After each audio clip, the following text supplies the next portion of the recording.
চলে গেল গোপীদা, চলে গেল।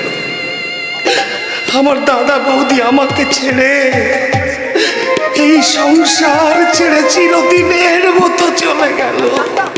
আমি জানতাম ওরা একদিন চলে যাবে। আমার এই পাঁজর ভেঙে দিয়ে চলে গেল রে গোপীদা। আমি এখন কেমন করে বাঁচবো? কি অনেক আঘাত বুকে নিয়ে বেঁচে থাকার নামই তো জীবন। ভিক্ষা না নিয়ে চলে যাচ্ছ যে? ভিক্ষা?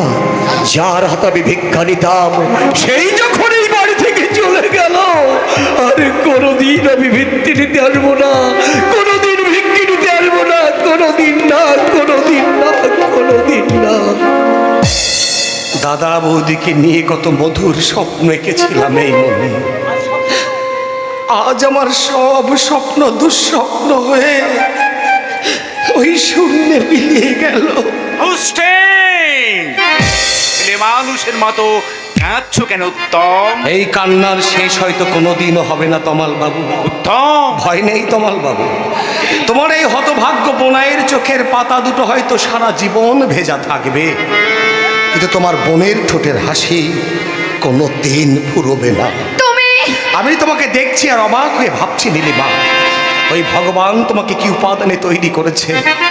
মন্দির শূন্য করে দেব দেবী চলে গেল, অথচ তোমার চোখ থেকে এক ফোঁটা জল গড়িয়ে পড়লো না। তোমার এই মাথাটা নুয়ে তুমি তাদের পায়ে একটা প্রণাম পর্যন্ত করলে না। বালে পাশানি বা, অশেষ অশেষ ধন্যবাদ। বয়ে গেছে আমায় প্রণাম করতে, পায়ে কত ধুলোবালি আছে তার ঠিক নেই। স্কাউন্ডেলটার কথা ছেড়ে দেবো, he is very backward. Right ইয়ার। এবার তোর আশা পূর্ণ হয়েছে, কাল সকালের ট্রেনেই কিন্তু আমাকে বাড়িতে ফিরতে হবে। কিন্তু দাদা, Don't get nervous, my dear sister.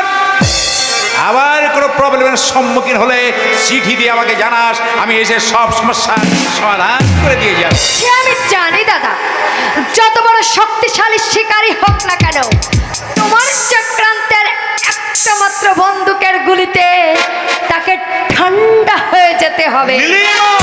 Nilima বহু জন্মের পুণ্য ফলে তোমার মতো দাদা পেয়েছে, তাই সে আজ গর্বিতা, সে আজ ধন্য।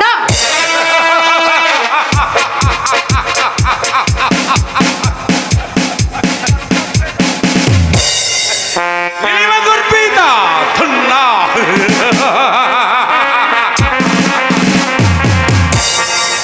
এইবার উত্তম শান, আমি তোমাকে